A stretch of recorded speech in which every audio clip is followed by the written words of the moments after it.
Au Mali, le ministère des Affaires étrangères a annoncé mercredi avoir appris avec surprise que le ministère des Affaires étrangères français a classé le Mali en zone rouge au motif de supposées fortes tensions régionales ainsi que la suspension de délivrance de visas. En application de la réciprocité, les autorités maliennes suspendent jusqu'à nouvel ordre la délivrance de visas aux ressortissants français.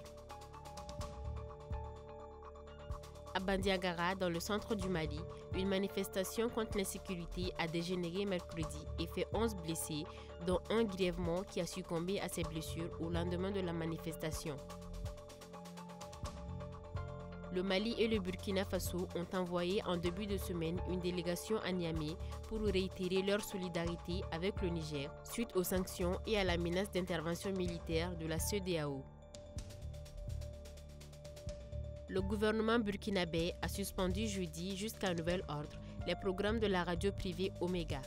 Les autorités reprochent notamment à Radio Omega d'avoir diffusé un entretien avec le porte-parole d'un mouvement créé récemment au Niger par un ancien rebelle et qui vise à restaurer le président Mohamed Bazoum dans ses fonctions. En réaction à la suspension, Radio Omega a dénoncé une décision surprenante et injustifiée. Elle a rappelé que le 1er octobre 2022, c'est sur Radio Omega que le capitaine Ibrahim Traoré, actuel président de la transition, a pris la parole pour la première fois alors que son coup d'État contre le lieutenant-colonel Paul-Henri Damiba n'était pas consommé. Le gouvernement burkinabé a adopté un conseil des ministres mercredi un décret portant institution de la tenue scolaire en faso d'Anfani, le pain traditionnel tissé. La phase pilote débutera à la rentrée scolaire prochaine avec les élèves du poste primaire et du secondaire, du public et du privé de Bobo-Dioulasso, Koudougou, Ouagadougou et Sabou. À cette étape, le port du façon d'Anfani est institué tous les lundis, jour de montée des couleurs.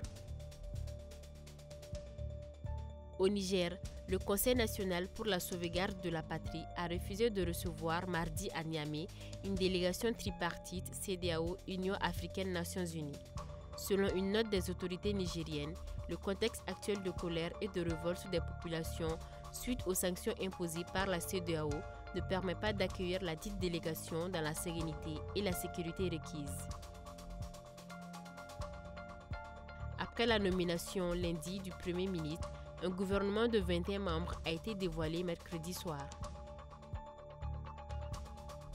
Parmi les décisions prises à l'issue du deuxième sommet extraordinaire de la CEDEAO tenu jeudi sur la situation politique au Niger, la conférence des chefs d'État a ordonné le déploiement de la force en attente de la CEDEAO pour restaurer l'ordre constitutionnel au Niger après le coup d'État du 26 juillet.